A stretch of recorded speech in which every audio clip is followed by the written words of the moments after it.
What is shaking? Back in the backyard? Well, I'm always in the backyard. Although I haven't been the last couple of times. It's been a little chilly. Got a little soft, but I like to be in the backyard, especially when we have guests over. And it's always fun to have a good friend of mine, Dave Flemming, come over. You know him from calling Giants game, one of the voices of the Giants, the best broadcasting team in the business. He also does college hoops, also does college football as well. We'll find out what he has on tap for college football, maybe some of the bowl games, maybe some FCF playoffs possibly. Get his take on the Giants, college playoffs, the who's in, who's out, all that kind of stuff. Maybe a little hot stove league, whatever we have time for. Hello, Dave. How are you? I had to put my little ski hat on. You did. I had mine on. I figured we were going to look like bank robbers. I'll take mine off, put a hat on. Now you left me looking like the guy who's soft. Oh no, trust me. Like we got the warm stuff on. We could always pop the fire on. Every time we come in here on a Sunday night, Bergie and I, Brett's first thing he does. Yeah. Fire's on, we let it rage, and we're good to go. So how's everything going? You look good. Thank you. It's good to be over in the backyard. Everything's good. Does it surprise you how long you've been in this business now? Yes. I meet so many kids who are like, man, my first memory is listening to you or watching you, or I grew up, these 30-year-olds who come up to me. I grew up watching you, man. I'm like, you? No. It's a long time. It's crazy how time flies. My kids are in college. But it's great. The cool part about it is, it's fun to hear people say stuff like that, but it's also like Jeff Kent goes into the Hall of Fame. And I got to watch Jeff Kent play, not for very long, but I got to see Jeff Kent play in a Giants uniform. So I have enough built up kind of institutional history now where I feel like a little more of a vet. Still the young guy on my crew, but I feel like a little more of a vet. No, look, you are. But I think even when you were young, I didn't consider you like a vet, but you had enough knowledge of, you just did. That's the way you operate. You're a baseball fan, you're a football fan, you're just a sports fan. It's funny how many people in our profession aren't necessarily sports fans. They're just good at what they do. It's like, I call the game, I get paid, I'm out. What happened? I don't know. I didn't see that game. I didn't watch that game. It didn't surprise me anymore. It used to surprise me back when I played. Because I talk to my teammates sometimes about certain games, and they'd be like, I don't watch that. What are you talking about? Like I talked to Steve Kerr during the baseball playoffs. Steve's a huge baseball fan. And we always text during the playoffs. And he's like, none of my coaches want to talk baseball. I can't talk baseball. Nobody cares. He goes, I gotta text you to talk baseball because nobody cares about baseball. I'm going to tell a quick Steve Kerr story. So I was in this last baseball season. Giants went to Minnesota for some interleague play. Happened to be right when the Warriors were there to play the Timberwolves in the playoffs. So I decided, and we had an off night, game 2. The Warriors ended up losing that game. It was kind of the beginning of the end. Curry didn't play. Anyway, so I decided I was going to go, and I hooked up with the TNT people, hey, I'm going to come over and say hi. I walk in the back tunnel. There comes Kerr, and Steve sees me. He's like, well, just come in the production meeting. He's going to meet Van Gundy and BA, and I was like, well, I don't think that's really, I'm just here. He goes, no, come on in. So we sit down and we end up talking. I felt terrible. We end up talking baseball during this TNT production meeting. And Steve actually made such a good point. He was talking about Curry and getting hurt. And Butler was banged up and arguing to play more minutes. And he kind of went on a rant about how the Dodgers used Scherzer when the Giants played. This was all him. Remember when the Scherzer closed out the Giants series and then they talked it was his bullpen day. It was his side day anyway. And they pitched him in the next series and he blew out and he missed a year.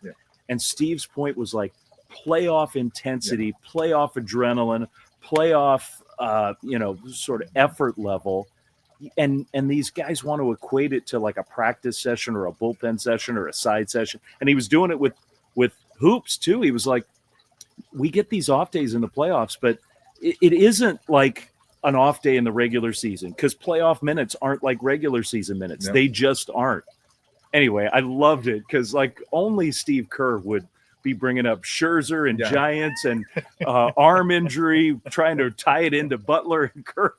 I was in my element, man. No, absolutely. If I didn't love him enough, I loved him. And he's absolutely right. Yeah. He's absolutely right. It's the same people that used to say, I don't know if as many I used to, do the Revenge of the Nerds.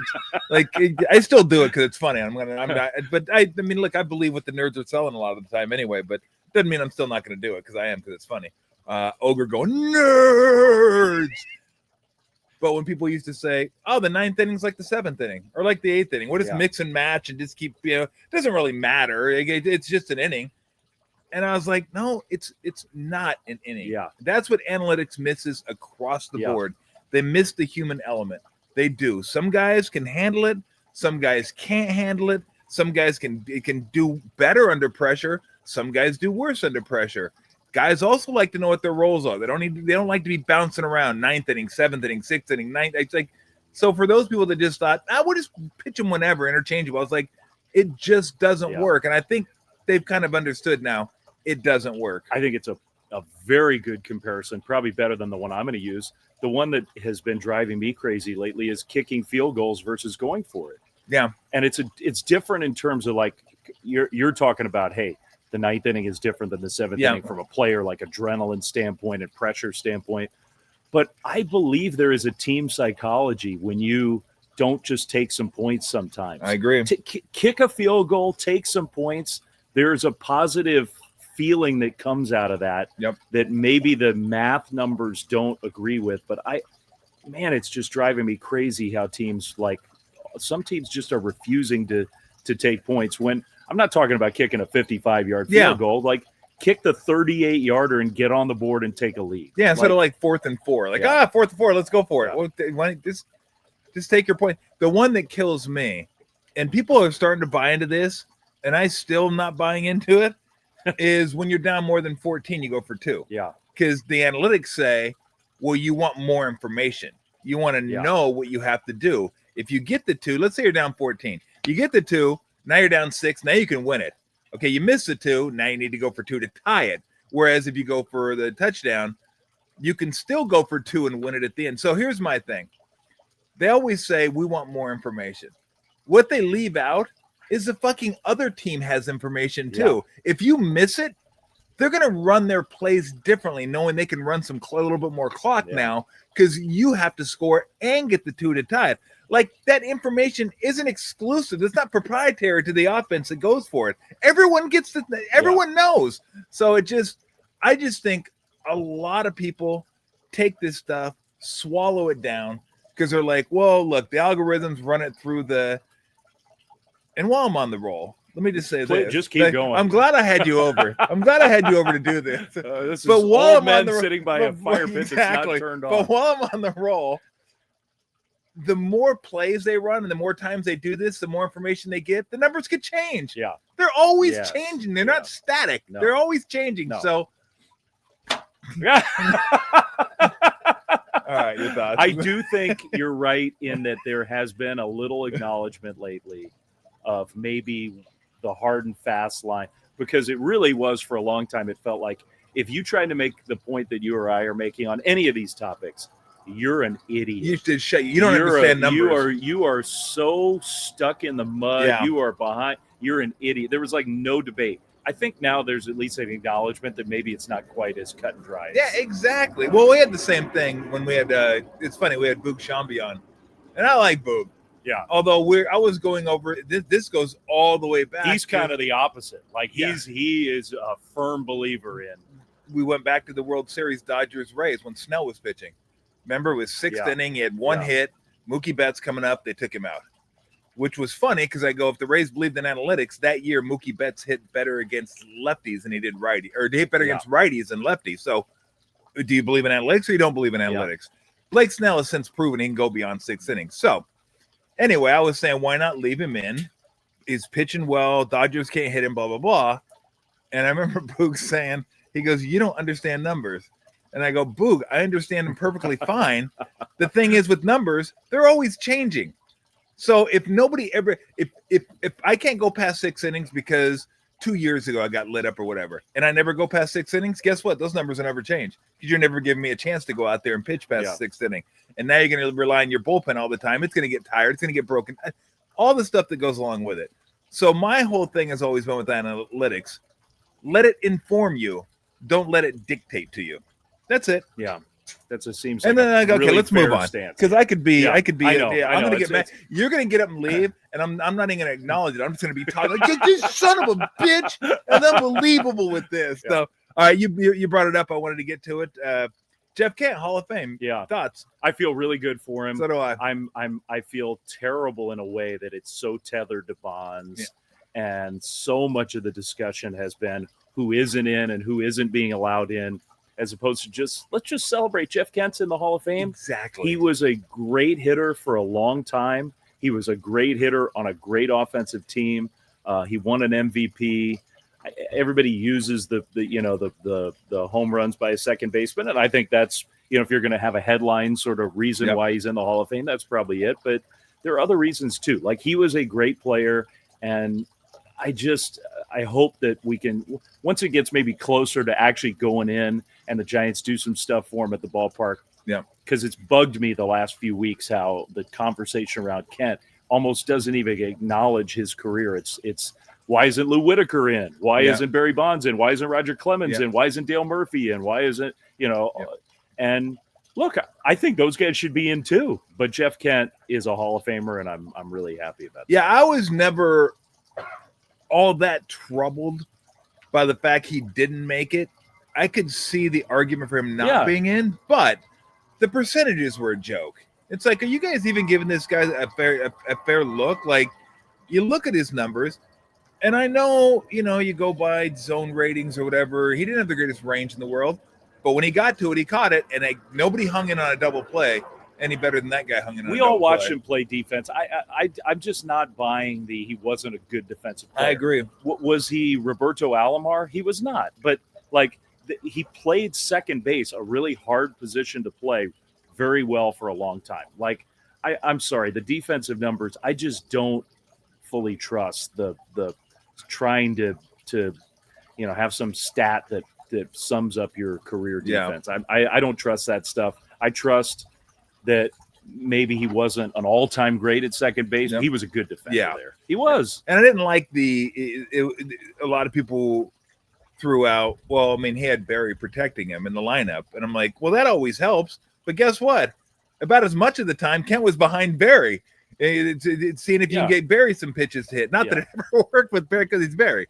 But again, I'm with you. Weren't we just on this of the lineup doesn't matter? It doesn't matter who's hitting. But I thought that was. I thought we were on that now. Now we're going back to this. That just we got some double standards. Oh my! He was a great player, and I'm happy he's in the Hall of Fame. Exactly. Well put. I've kind of changed my opinion on Bonds, Clemens, all those guys. I can still see the argument that if you cheated, took steroids, you're not in the Hall of Fame. I get that, but what switched it for me was once Bud Selig went in, the guy that presided over the steroid era. I'm like, let them all in. I mean, it was a joke for him to say he didn't. Ralph used to play this all the time. The soundbite of Bud Selig saying, a reporter asked me, Bud, I didn't know. How were you supposed to know? I was like, I don't know. Open your eyes. Anybody can see. When dudes come back looking like the Hulk, hitting pop shots to right center for right-handed hitters, of course, you're actively trying not to look at it, or you're just derelict in your duty.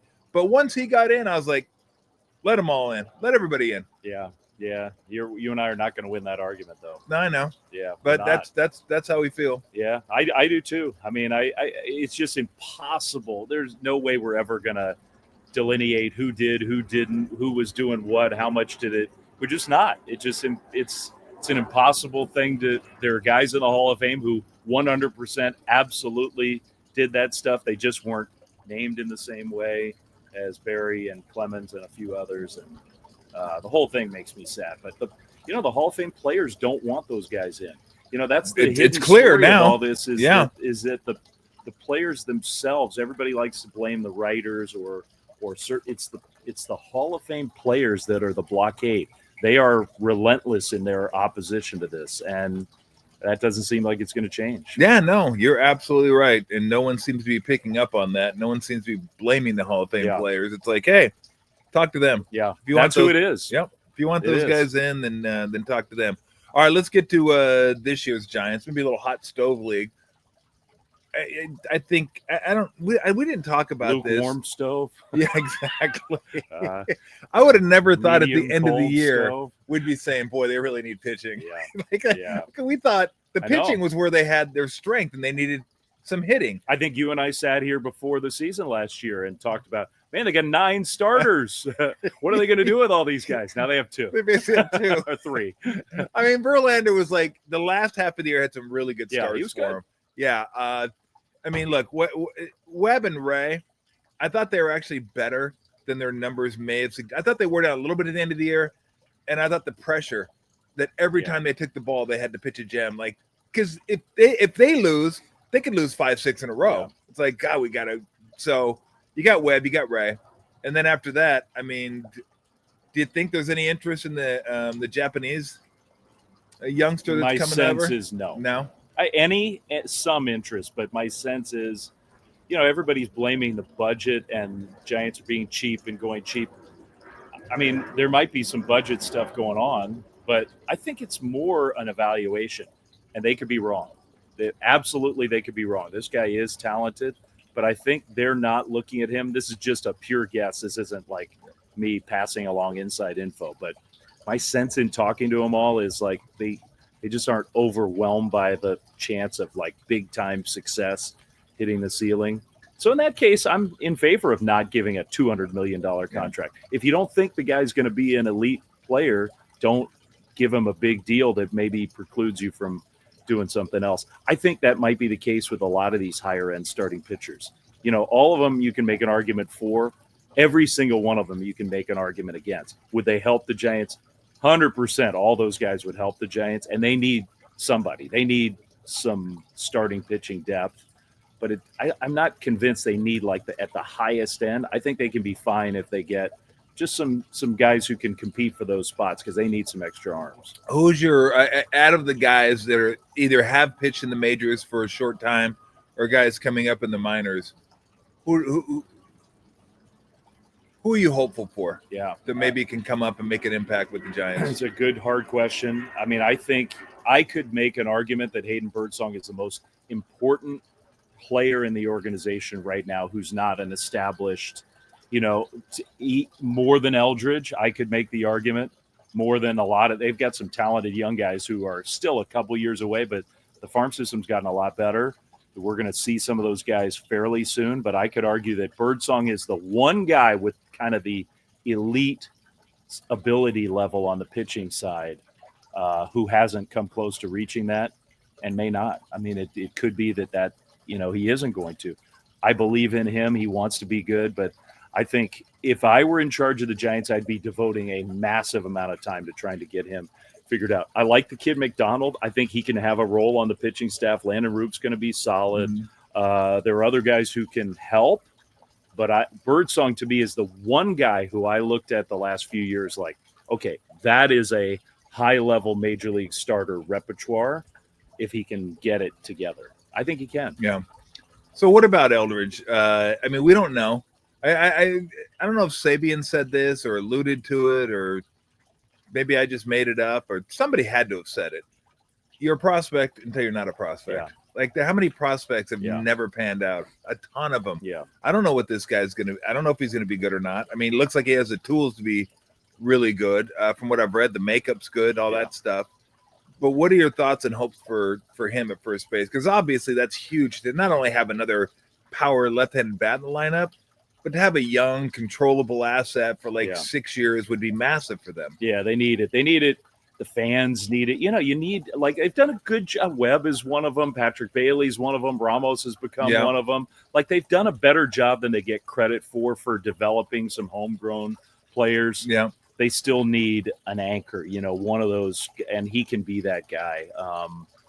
It's a little nuance. I'll say this. All right, number one, he's not Luciano or even Bart, or everybody wants to throw out like Hunter Bishop. Yeah. This guy at age 19 and 20 dominated and flew up the ranks by performing.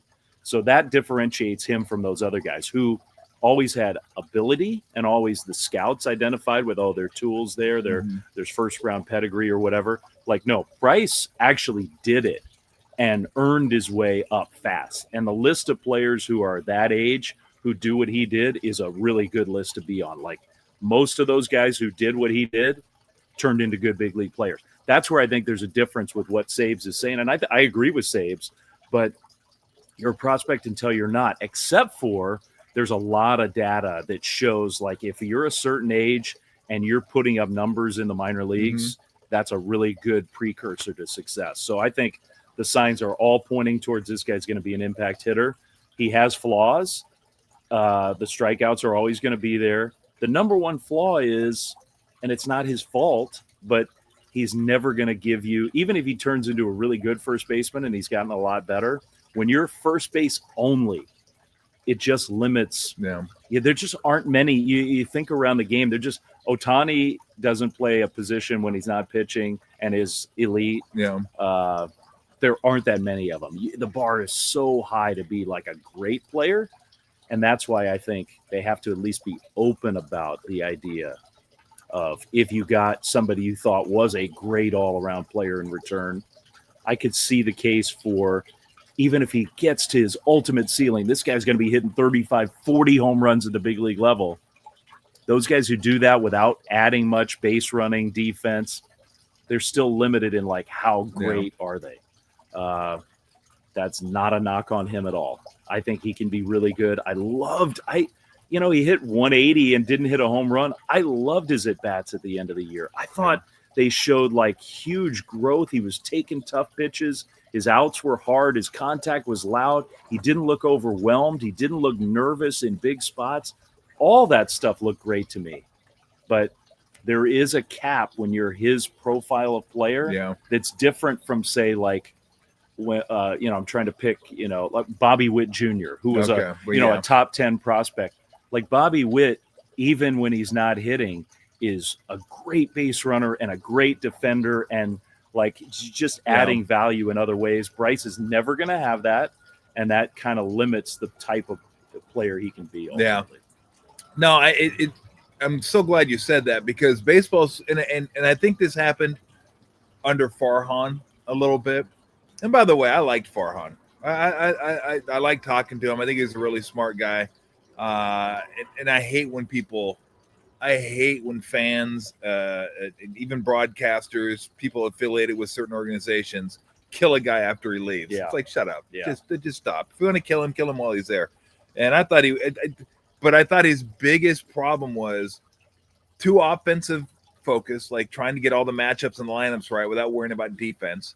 And then worrying, not that it's a bad thing, but worrying too much about the fringes of the roster, fringes of the 40-man, instead of trying to, like, work on the 5 or 6 man core. But other than that, whatever. But I think when you look at, Eldridge and to your point, I think baseball in the last 5 years has probably gotten back to, we want complete ball players. Yeah. It's not just going to be about offensive war, because that took me to the Giants, because other teams did that too, was let's make sure we get the matchups we want. And who fucking played left field for him that one time? That, like, backup catcher for the Giants or whatever it was is out there playing left field. Yeah.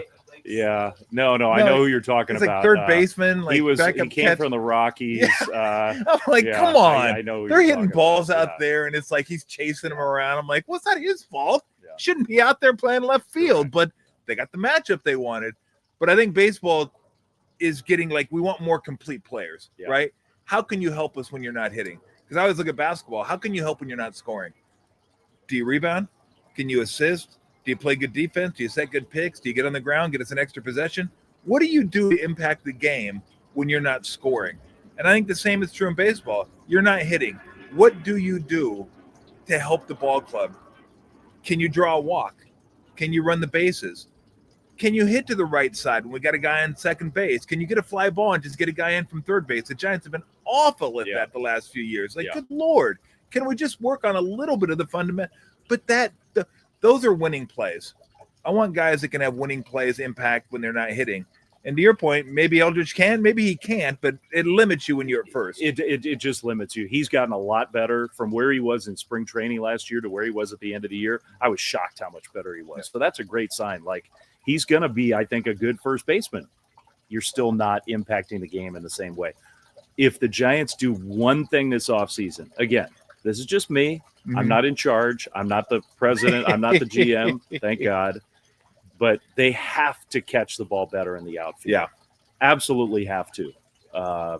It destroyed them at times last year. And you play in this ballpark.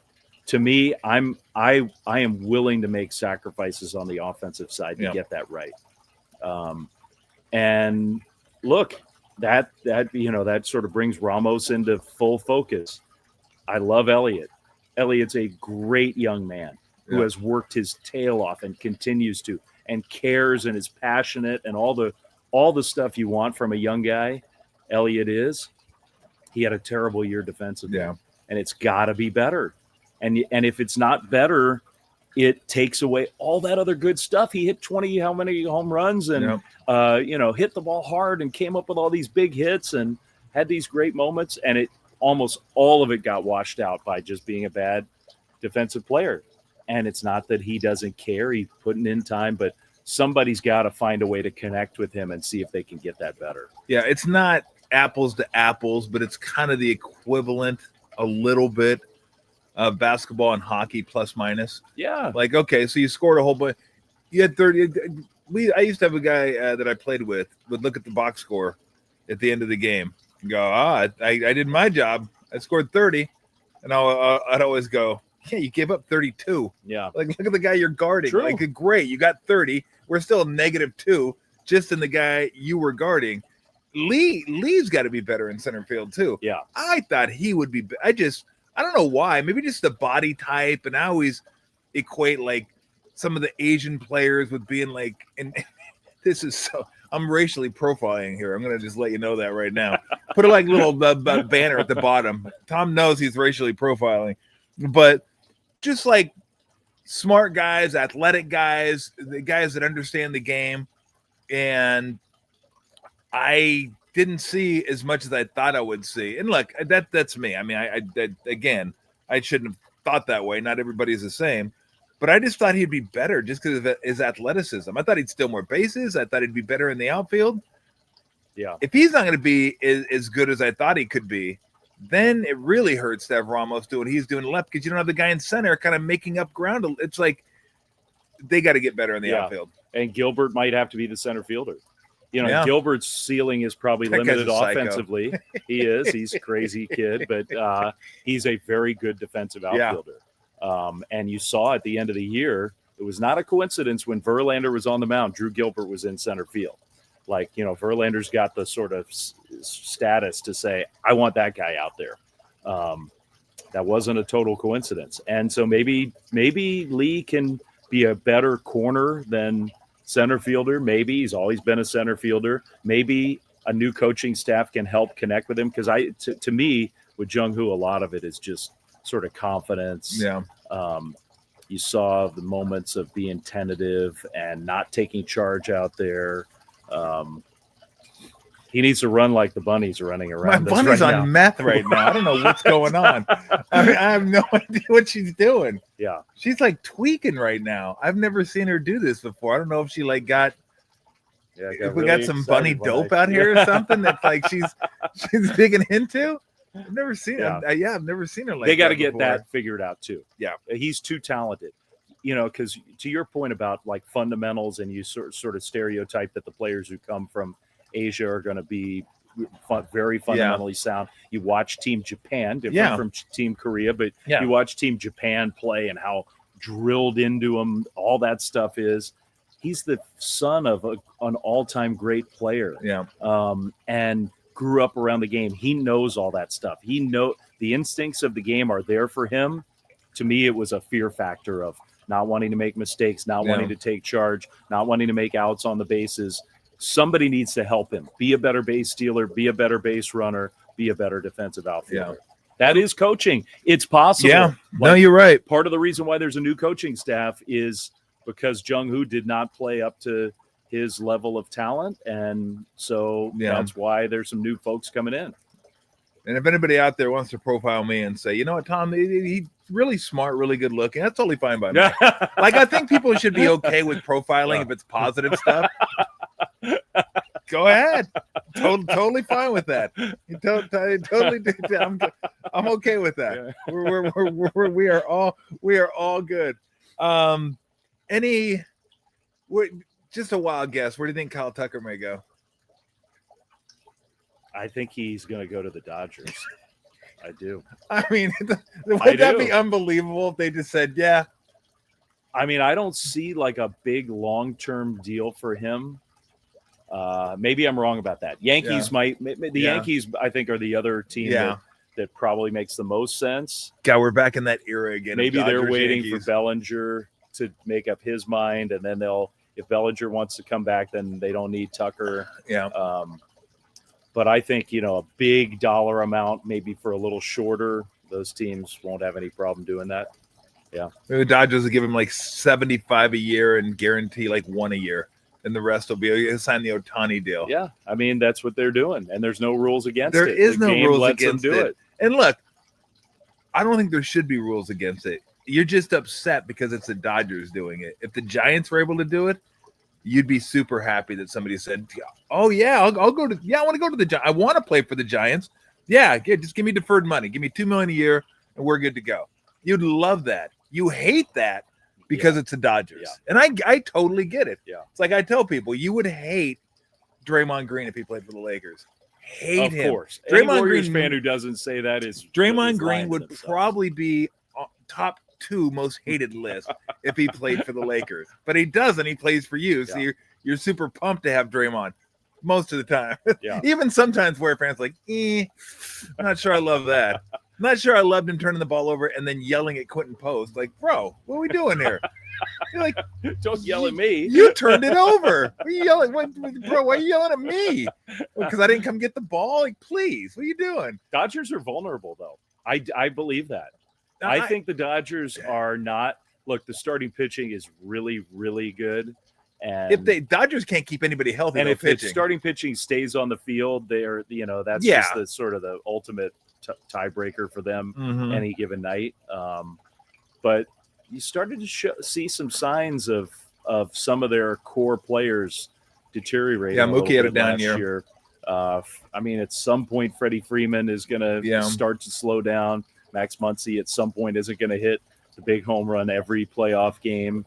The catcher's really good. Ohtani is Ohtani. It's a different team than it has been. They've, quietly become something that they haven't been. And I think, look, if they sign Kyle Tucker, they sign Edwin Diaz, maybe forget it all. But I think the Giants can get closer to them than they have been in a while with the right maneuvering. I do. No, I agree. And look, I was going to say, people are listening, most of them, whether you hate the Dodgers or not, you do. That's clear. But you don't have a bunch of Dodgers fan watching. Probably not. But I want to root for a team that says, you know what? We're at the top. Let's widen that gap. Yeah. Like, I love when teams are in first place to come trade deadline. They go, okay, we're up a game. Let's make it 5 games. Let's give ourselves a better chance to win a World Series this year. Let's really step on the gas. I hate when teams say, we're good enough. We got a chance. We don't want to spend any more money. I love that about the Dodgers. Yeah. And I love any team and any owner that decides to do that. Joe Lacob does that for the Warriors. Like, anytime he has a chance to win and spend money, he's going to spend that money. And I think as a fan, that's all you want you want to feel like the ownership group is as passionate as you are about the team. And then after that, if you win, you win, you lose, you lose. You're going to bitch if you lose. We know that. But I think you want to feel like the ownership group is as committed as you are. Yeah. And I think, look, I'm going to come across as maybe an apologist here, but I do think the Giants ownership group, all of us need to be a little more honest with ourselves probably than we have been over the last few years. Like, the Giants have done a good job sitting here, you and me right now, as opposed to a year ago. Yeah. The Giants are a more talented big league roster, more talented organization. They are. They've made progress. They're probably not at the point yet, though, where like the all-in blitz, pay every tax, dump all your resources right here, right now. Are they at that point right now? I don't know if they are. Now they have a bunch of veteran players who you want to take advantage of, Logan Webb and Rafi Devers and Chapman and Adamas. You want to take advantage of having those guys on the team? Sure. But I do think that the Giants ownership group has always been of the mindset of like, when we actually see it, like here we are, then let's. At the end of the championship run, they were like third in the big leagues in payroll, and willingly so, and that didn't work at all, and that kind of has led to all this stuff. So anyway, that's a long-winded way of saying I think they're going to get back to that point. It just might not be right here, right now. Yeah, I do want to get to some college football playoffs and stuff, but before we do. Another part of the team that I thought was pretty stable last year going forward was the back end of the bullpen. Yeah. Not so much anymore. Duvall for me was like, bye. Good luck. I hope you do well in New York, but he was like a guy that was like 7th, 8th inning good. Get him in the 9th inning, something just clicked, and it wasn't positive. And then Walker struggled. Rodriguez is hurt. Not sure when he's going to come back. I feel like now what do? You felt like you had 2 or 3 guys at the back end of the bullpen. Now I don't know if they have anybody at the back end of the bullpen. I liked the 4 guys between Tyler Rogers, Ryan Walker, Randy Rodriguez, and Camilo Doval. I liked that foursome probably as I thought it was as good as any foursome in the game. And now you have one of those 4. Here's the lesson to take from that, in my opinion. The lesson to take from that is it's very volatile in the bullpen. Very. Yep. And the answer to your problems isn't always to then go out and spend your cash. Those guys are just it's hard. Who would have ever thought that Camilo Doval, like 2 years ago, that guy's stuff was as dominant as anybody's. And I thought, well, they've got the best late inning reliever anybody has. And he was a total mess who was untrusted in the playoffs by the Yankees, his new team, like fresh start. Yep. Oh, wait till he goes over there. It's going to change. You get out of here and get some real coaching, and they're going to – and it was worse. So, some of it, nobody wants to hear it, but some of it is just you got to get a little lucky, and you got to be willing to try a bunch of different things and get to your group that you trust. That's where Tyler Rogers was such a, I am going to miss Tyler. Good for him, by the way. Good for him. I mean, Tyler Rogers, think about Tyler. All those years of nobody believing in him, including the Giants. For a long time, he was performing in the minor leagues, and they didn't give him a chance. Finally, they gave him a chance.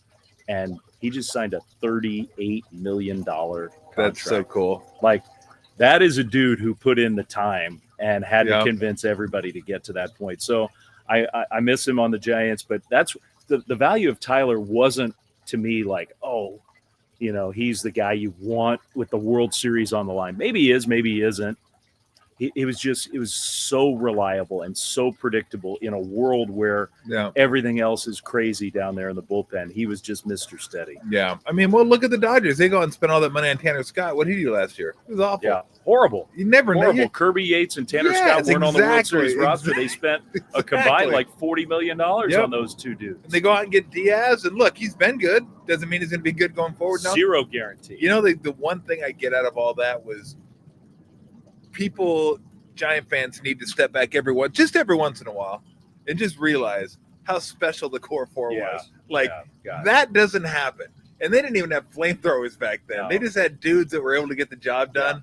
And it's different. You didn't have the 3-batter rule and all that kind of stuff. But even then, bullpens were volatile. To have that success to go for all 3 playoffs, I mean, Brian Wilson was part of the first one. But it's amazing. Yeah. It really is amazing. Like, you talk about all the stars they had and, Lincecum and Kane and Bumgarner, Posey and blah, blah, blah, blah, blah. Those guys, they don't get it done without those guys. And it's probably as unlikely as anybody.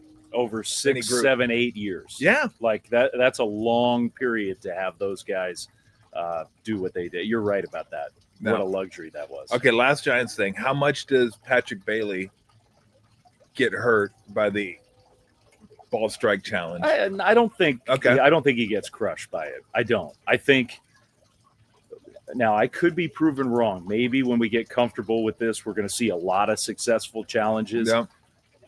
I still think players are going to be reluctant to challenge early in games in sort of just what feel like non-high leverage situation, lower leverage spots. Those spots are still really important. Like bases empty, second inning, leadoff hitter up, difference between 2-1 and 1-2 is huge. It just might not be the spot where a team feels like, okay, I'm tapping the helmet. And so I think all those moments, he's still going to provide a ton of value. Yeah. I guess the big question for him is, can he hit like the second half of the season, not the first half of the season? Because I've never bought you don't even have to hit. Like, no, you can't fucking hit 120, okay? That just doesn't cut it. Yeah. You got to be able to hit a little bit in the second half of the season.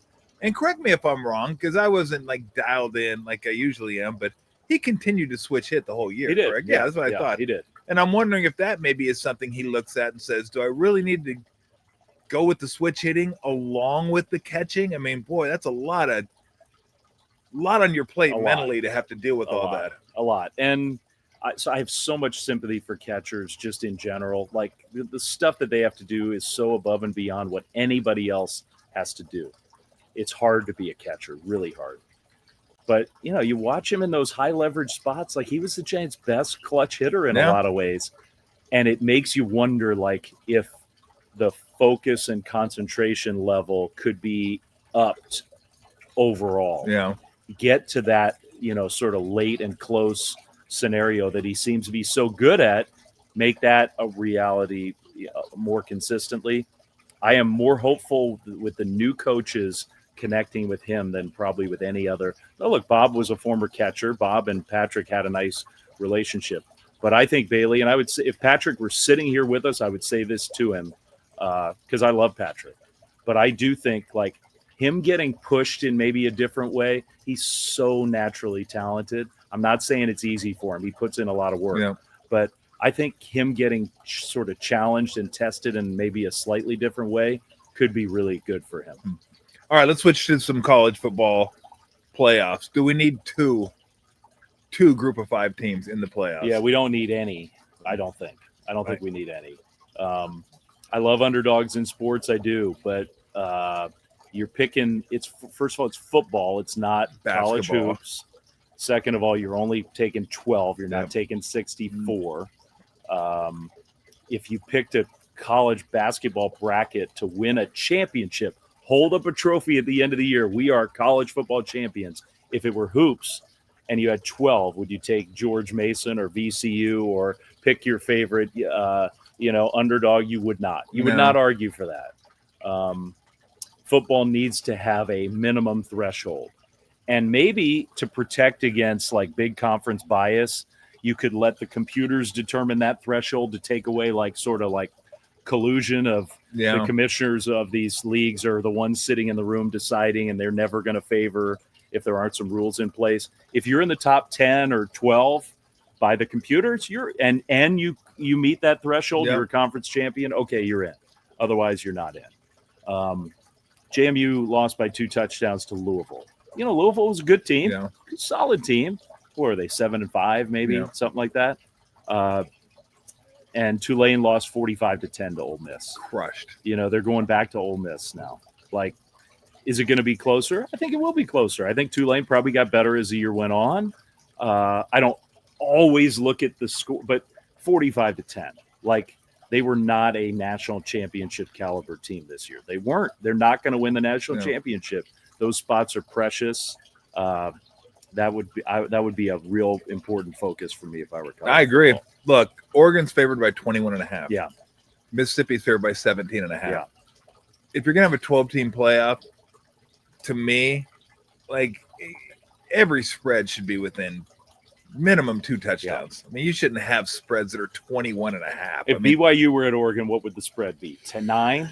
8? Oh, yeah, maybe it could be 12, 11, but no more than that. Yeah. I mean, that's probably. If Notre Dame were at Ole Miss, they'd be favored. I think. Oh, yeah, they would be. Absolutely. If you just take the first 2 teams out and put them in those 2 slots, put BYU at Oregon and put Notre Dame at Ole Miss, you'd have a more compelling weekend. I saw a lot of power ratings that had Notre Dame third. Yeah. They were behind Ohio State and Indiana. Now, you still got to earn it. They lost their 2 games. You only beat USC. Yeah. There's got to be because look, if we just want to do the 12 best teams, let's just get Vegas power ratings and do the 12 best teams and get in there. Right. There's got to be some level of you got to win it on the field, right? And Notre Dame didn't. So, I mean, they absolutely. You can make a case that Notre Dame and Vandy, Notre Dame and Texas, whatever, put them in there. Like the Alabama one was interesting for me because they were leaking oil, and they were leaking oil the last 5 weeks of the season. Like they went through that gauntlet, and then after that gauntlet, boy, they didn't look good. Ty Simpson didn't look good. The running game's awful. Yeah. Defense still pretty good, but you could make a case that and they could win a game. They could win 2 games possibly, but that's a game this is what I've always tried to wrestle with. When you weigh these things out, what should carry more weight? Good wins or bad losses? Yeah. I think good wins. So do I. I think good wins. I agree with you. And I am a believer that you can earn it by winning games, by your winning performance. You can earn your way in even if we don't look at you and think, I don't think Alabama can win the national championship. I don't. Yeah, I agree. They have not played very well. They have not. I don't think they have much of a chance at all. But I think they earn their way in. Yeah. I do. When you're the number 1 seed in that league and you went to Georgia and won, and you beat Vanderbilt and you beat the other teams, you went to Missouri and won, they have a lot of good wins, a lot. Yeah. I think they earn their way in. But I also think Notre Dame is playing way better than Alabama right now. I would think Notre Dame would have a way better chance of actually winning the national championship than Alabama does, but that doesn't mean that I think Notre Dame should have been in and Alabama. Yeah, well, hell, if Notre Dame and Alabama played right now in neutral, Notre Dame probably a 5 or 6 point favorite, maybe even a touchdown. Yeah. I mean, that's how much better they're playing. All right, let's go over a few of the games. You think? So we get a rematch. I get a couple rematches this weekend, but Friday night we get Alabama at Oklahoma. It is a cool game. I'm looking forward to it. The first one, I mean, Alabama dominated them. They outgained them by 2-1. It was like 400 to 200 yards. That was actually probably their last best offensive performance because Oklahoma's really good defensively. Yeah. Offensively, sometimes it becomes the John Mateer show. It's like Pop Warner. Do something with it, run or throw it or whatever. They don't run the ball that well either. I mean, this one to me is like turnovers. If Alabama can stay away from the turnovers, I think they win. If they can get Jam Miller back and run the ball just a little bit, they can't run the ball at all, and I think that hurts. That hurts Simpson as well. But I like their receivers. I like Williams. I like Bernard. I probably would take Bama here, but it should be a fun game to watch. But I don't know there's going to be a lot of offense in this game. I think I'll take Oklahoma. Okay. I mean, I look, Mateer did not play very well down the stretch. No. But he's gotten a couple weeks to get a little healthier. I should pull up my phone and see what the weather. You think it's going to be cold in Oklahoma? My guess would be yes. I mean, my guess would be too. I think the cold would favor Oklahoma sort of playing one of those kind of games. Yeah, it's pretty mild. Friday is going to be high of 59, low of 31. That's beautiful. So game time in the low 50s. So that's not. I mean, it's beanie temperature for us. We're shorts weather for you. We're from California. It's always shorts weather for me. But I think Oklahoma's defense with the home crowd, I think that's where a non-neutral game in these first rounds really helps Oklahoma. Yeah. Yeah, and look, Ty Simpson's got to play better.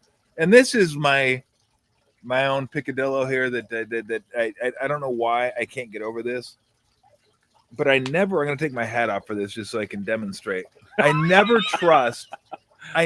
trust a quarterback who, when he has his helmet on, has his hair down over his forehead. Brush it back. I don't know. It just looks stupid. You got your hair and you got your helmet, and then you got hair coming out of your helmet. It's like, bro, brush your hair back. Fucking nerd. I shouldn't throw my son under the bus here too, but I argue with my son all the time because he's got the sort of 16-year-old boy hair where it's kind of floppy. Hair. And he's playing varsity high school basketball now. It's like it matters. This is like there is something on the line for you. Your teammates are relying on you.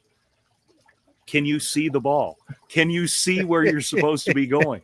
Like, get that out of your face. Like, what are we doing? This is not a fashion show. This is a game. Gotta look good, man.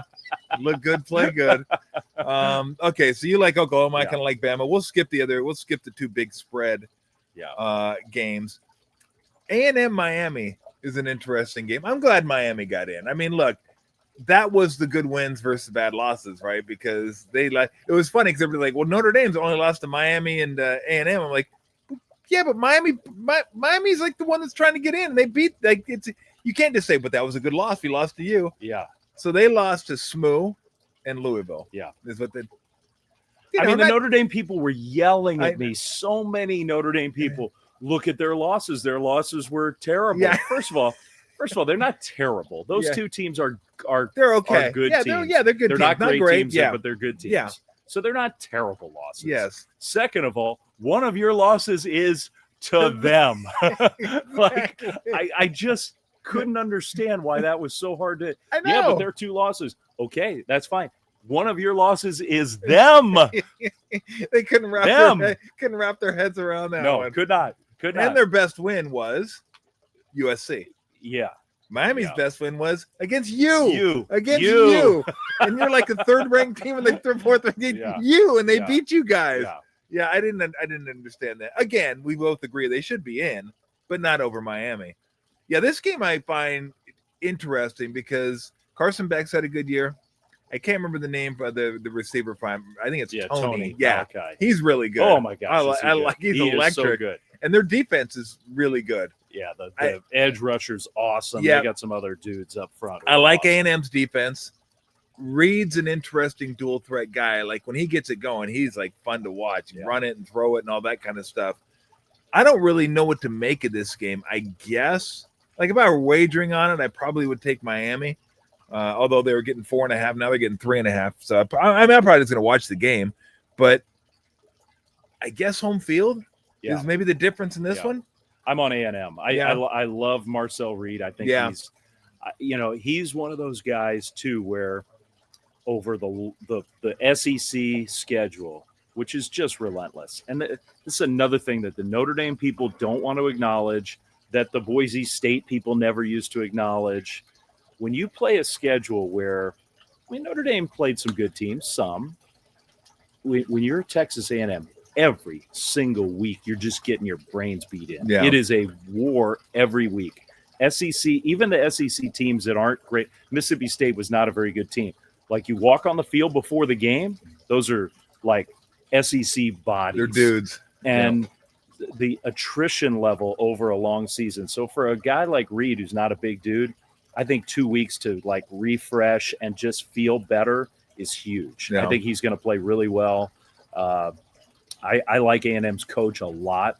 I like him super too. Buttoned up. Yeah. Very smart guy. He'll have a good game plan. I can't say the same thing about Miami's coaching. They get a little sketchy. The in-game coaching can be really weird. I like A&M. Yeah, no, I like Elko over Cristobal, no doubt. All right, I don't want to talk about the games, but either Oregon or Mississippi, in your mind, have a chance to win a national championship? I think Oregon has a chance. So do I. If they can get the receivers healthy. Yeah. Because they got some big-time receivers, but they were dinged up down the stretch. Yeah. The quarterback's good. Quarterback's good. I'm not great, Am I as high on him as some people? Probably not, but he's good. Yeah. They got a bunch of running backs. And you know what? They are. They're physical on defense. Very much now. So. They're like, it's taken them a couple years, but they're kind of like in the mold of Dan Lanning now. That's it. That's who they hired are. an SEC coach who said, I want my roster to look like an SEC team. Exactly. All right, the rest of the field that's not playing this weekend. I don't know if people realize or not, like Ohio State has literally played no one this year. Like they played Indiana and Texas is who they played. Yeah. Texas outgained them 2-1. It just Texas couldn't score at the goal line. They got in there. It's like fumble, turnover, stopped on downs. And then in Indiana we'll get to them in a minute, but that was a really good football game. They stood up to Ohio State's physicality. Sand was just okay. Yeah. But like the defense is really good. We know this. But I think people kind of just fell in line with the Ohio State's great. They're the number one team in the country throughout the bulk of the schedule, where I was like, but the Big Ten stinks. Yeah. Like they're like literally playing no one right now. And the two teams They played. Now I will give them credit for this. Their best win was at Washington. Good win. They dominated that Yeah. game 24-6. That was an easy win for them. And that was a good one. And I'm not saying they're not good. I'm just saying I don't know exactly what they like. I wouldn't feel comfortable taking them to win the national championship at the odds. Like they're the favorites, I'm sure. I just wouldn't because I'm not sure how good they are. Yeah, I think it's probably the case that like last year they started blowing teams out. Yeah. I'm having a harder time seeing that this year. Like if they play, what would they match up with? They could match up with Georgia in the semifinals. Yeah, I think so. I think you're right. I don't see that as a blowout possibility. Yeah. They blew out Oregon last year, which was shocking to me. They have the most talent, though. Yeah, they do. Yeah, they do. Those two receivers are just they're pretty good. Just so freaking They're pretty good. Well, Smith is a man. He's like varsity playing against JV. Truly. And the other guy's really, really good too. Yeah. The quarterback, I used to say, hey, it's a freshman quarterback. There have been so many of them lately who've either won championships or gotten real close. Yeah. He's pretty good. He may be a limiting factor in like how much they trust him. I think I'm with you. I wouldn't necessarily like lay the odds that they're take the odds that they're getting, but I do think they are the best team. Yeah. Well, you mentioned Georgia. Georgia's interesting because Georgia at one point of the season, you thought, this is not a Georgia defense. It just isn't. But that was so early. It was like back-to-back games. It was Tennessee, where they gave up 41. Yeah. And then the first half of the Bama game, where Bama was up and down the field on them. They shut them down in the second half. And then Mississippi. And then after that, they started shutting some teams down. They started looking like Georgia a little bit. Yeah. I don't trust Gunnar Stockton as far as I can throw. I think he's super tough. He's going to run. He's going to pick up some key first downs. But like in a close game where I need him to make some plays, like with his arm, I don't know. Yeah. I don't know if I'm buying it. The game wreckers aren't there like they've had. Yeah. They've had so many of these guys. They're all playing for the Eagles or the Niners. Yeah, exactly. I guess not all, but it feels like it. Yeah. Those guys aren't quite there. Their defense did play really well down the stretch, but it's not like the dudes who like just keep you up at night if you're an offensive guy or an offensive tackle. But Kirby Smart is the guy of all the coaches. I trust him the most of everybody, like in a championship setting. Yeah. So I think they have the best coach. I think they have close to the best roster. If I'm playing the odds, I'm taking Georgia to win it all. See, if I'm playing the odds, I'm taking Texas Tech. I watched Texas Tech play this year. Did you see the game? You might have been doing the game. The game they played at Utah. I saw it. Okay. I wasn't doing it. Yeah. So I remember watching that game, and I was literally like, who the fuck are these guys? Yeah. Like they're actually physical in the trenches. They've never had that. Never. Ever. They run the ball. Ever. They have 3 ball carriers on the team that average over 5 yards a carry. They have 4 receivers who have over 40 catches, and like each of them have a minimum of 5 touchdowns. Vetron Morton is like a dual threat guy that could throw a little bit, but defensively, they got guys. This Bailey guy has like 13 and a half sacks. He gets after the quarterback. Like they have a physical. It's like what? Because they go to Utah, right? Kyle Whittingham, Utah's going to out physical, and they just punched Utah in the mouth. And I was like, oh my God, these guys are pretty good. Now, do I think they're going to win? Probably not. But for the odds, I think it's like 10, 12 to 1. I was like, I like this Texas Tech team because they're so unlike a Texas Tech team. Yeah, I'll buy that. If they commit to running the ball and playing defense and like and sort of like keep that formula, if they commit to that, I can see them winning it all. I think sometimes they sort of get the wild hair of like, hey, we're still the Red Raiders. Let's sling it around. And, Patrick Mahomes is watching. He might, if I really thought they were going to act like, sort of like a Saban championship type team, which I think they have the personnel. It's maybe not quite Alabama level, but it's pretty dang good. Yeah. Then you might be right. You might be right. All right. Last team, Indiana. Like this, I don't think this is an understatement. This is one of the biggest sports stories in my lifetime. This team is awful Indiana was Awful. basically Antoine Randall L. and maybe Michael Penix, and that's it. Yeah. Since the time I started watching sports, which was in the 70s, Indiana has always reliably been one of the worst teams in the country. In fact, I just think they passed up Wake Forest for like the worst winning percentage of like Power 4, Power 5 teams, whatever. Like they just nudged past Wake Forest. They've been awful. To be where they are now, number one, have a Heisman Trophy winner, Fernando Mendoza, and be as physical as they are. Kurt Signetti may have done the most masterful coaching job. In the history of college sports is like, that could be hyperbole, but maybe it couldn't. Might not be. It might not be Might not be. with where they were and where they are now. And when you watch them play and the stuff, they were just as physical as Ohio State. They don't have the dudes Ohio State does, but you wouldn't know it by watching them in the championship game. They punched him in the mouth. Mendoza's probably going to be the top pick in the draft. This kid, the Ohio State receivers. This kid Surratt for Indiana is he's really good. And who is it? Hemby, the running backs. They're just physical. They just get after you. Like, Google him is damn right. Like, you probably should know who he is by now. But wow, like Dave, this is as stunning a story as I can ever remember. It's my biggest hole because I really pride myself on, part of it is when you get assigned to some of the games that I get to, I see everybody, somehow I'm not on Alabama every week. I don't know if you've noticed that.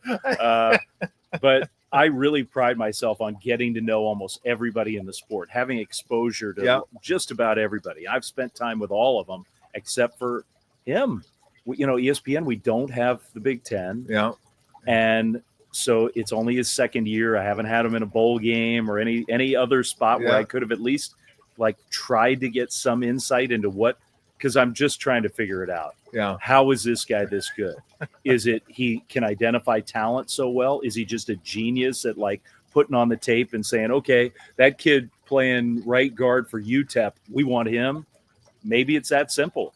I guess it's probably more multi-layered than that, but and that's, you know what? I'm all right. I'm going to cut myself off. I'm not going on, but enough Stanford excuses about why they're not winning. Freaking Indiana is undefeated and going to play for a national championship. And you want to whine about all this other stuff. How about this? Get good coaching and get good players and go win games. And so many programs are still in the whine mode of, the system now and the world has changed, and UCLA is whining and all these teams are can't figure it out. Kurt Signetti figured it out. He's legit. Yeah. They can absolutely win it all. I love I feel like my partner Brock Osweiler should have been in the Heisman acceptance speech. Yeah. Because, we had Fernando the last couple of years with Cal a bunch of times.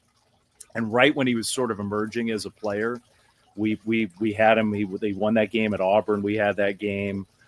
Some of their biggest, the game against Miami over there with game day there. Yeah. And he loved talking to Brock. And I think he loved, here's a guy I've heard of who played in the NFL, who's watching my film and acknowledging me and showing that he believes in me. I mean, you watch his speeches, his interviews after the game or his speech at the Heisman. He's the most earnest, nerdy, goofy kid of all. And he was like that in our calls. He'd be with Brock. He'd be like, do you really think so?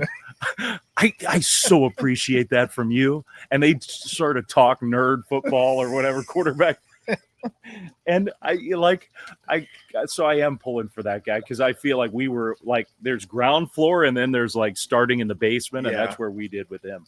We were with him from the start, and look at him now. And just think, everybody was pulling for Pavi until he opened his mouth.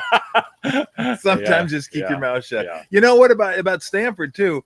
If they only had an endowment where they could pay athletes, and had some money over there, maybe they could get some of these guys to go to Stanford and stay at Stanford. Yeah, no, you go down to that campus, you realize they don't have much. They're They're like, Tough sorry, scene down there. that's earmarked for philosophy. We're not going to get that running back. Sorry, that's academics only. Yeah. Do not touch. Hey, thank you so much. Yeah. I love being over here with you. Have me anytime. I'll come back soon. Well, let's do it. What's the bowl schedule for you? I have so we have the FCS championship game, nice. which is actually a fun game. So because of that, we're going to do a semifinal this week, which turns into Montana State, which, by the way, here's a little plug for that game. Brawl of the Wild. This will be the 125th time they've played. This is, I mean, every year in Montana State football is the number one sporting event every year. They've never played in the playoffs ever until Saturday. This will be the biggest game in the history of that state. It is the biggest sporting event in the history of Montana. The whole state is just beside itself, and it's actually really cool that we get to go up there and do it. That's super cool. So I know it's not the playoff game. We'd love to be doing a playoff game. Our crew's not doing a playoff game. That makes us a little unhappy. But the fact that we're doing that game is really cool. We're going to go down and do the Vegas Bowl on New Year's Eve, which is, fun to be down there. Kyle Whittingham's final game at Utah, and then we'll do the FCS championship in Nashville. I guarantee you, though, you may not be doing the playoff games, but the atmosphere is going to be no better than in Montana for that game. And the ticket prices, the get-in price is like 3 times higher than for any of the first-round playoff games. Really? The lowest price is like $750 just to walk in the door at Montana State. It's incredible. They just played a few weeks ago, like a classic all-time pick six, late, decided it for Montana State. So they got the 2 seed. Montana was the 3 seed. That's why Montana State gets to host the mountains of Bozeman, Montana. It is going to be amazing. I'm going to pay $750 to go freeze my ass off. Those people are going to do it. Oh, my God. It's going to be incredible. So I'm actually really pumped. No, you should be. I'm definitely going to check out the game. So have a happy holidays. ABC 1 Pacific on Saturday. 1 Pacific on Saturday? It's kind of squeezed in between. We follow the Miami, Texas A&M game on ABC. So that game will go right into us, and then the other 2 are on TNT, I think. So awesome! Don't flip the channel. Stay with us. Oh, I know you got to run. I want to wish you Merry Christmas and everything. But real quick, what's the menu like for Christmas for you? Because I know no more meat. No, I know I'm taking all the pills, so I'll probably cheat a little bit. We've decided we're going to do Italian Christmas Eve. Nice. Because we're going to go to Grace Cathedral for the carol service. Okay. So we want to. Yeah, I'm going to miss that. If you change your mind, call me. So we're going to do like a bolognese on Christmas Eve. Oh. And then that has meat in it. That's meat sauce. Yeah, so I'll cheat a little bit. Okay, and then cheat with the for meat. everybody else, I'll make a tenderloin on Christmas night. Well, then now, but I won't. What kind of guy is that? Yeah, but I won't. He doesn't even eat meat, and he's making it for you. He doesn't eat a lot of meat. Wow. Yeah, I won't have that. That's man, you're a better man than I am. Yeah, I love. Because if I couldn't eat it, I'd be like, maybe it's guilt. Sorry. You're out of luck. Get your own stuff, having man. My chips. Especially I know you're a good cook. You're gonna cook up some good stuff, and then you're just gonna watch I'm gonna watch. You get the pleasure. I did it at Thanksgiving. Are you just gonna sit there like this and like watch him eat it and kind of drool silently like Lou would do? That looks good. Can you chew it a little slower for me? Just snip it. Yeah, super lean creepy. In. Hey, before you put that in your mouth. Good plan. Oh God, that's good. I did good this year. So that's what's on tap. Oh, not tap plastic. Not tap plastic. I miss that, by the way. Just do you? I miss what's on tap. Brought to you by Tap Plastics. Oh, that is hilarious. Well, love my people at Ford, though. Love you. Merry Christmas, Dave. Merry Christmas. Thanks for coming on. I really appreciate it. We'll definitely do it again soon. Yeah, thanks, Dave. awesome. I appreciate it. All right, coming up, Brent Jones is going to join us. We'll talk about his Hall of Fame dinner, which I was at, which was a lot of fun. Brent getting inducted into the 49er Hall of Fame, and we'll do that in about 5 minutes right here on the Tom Tolbert Show.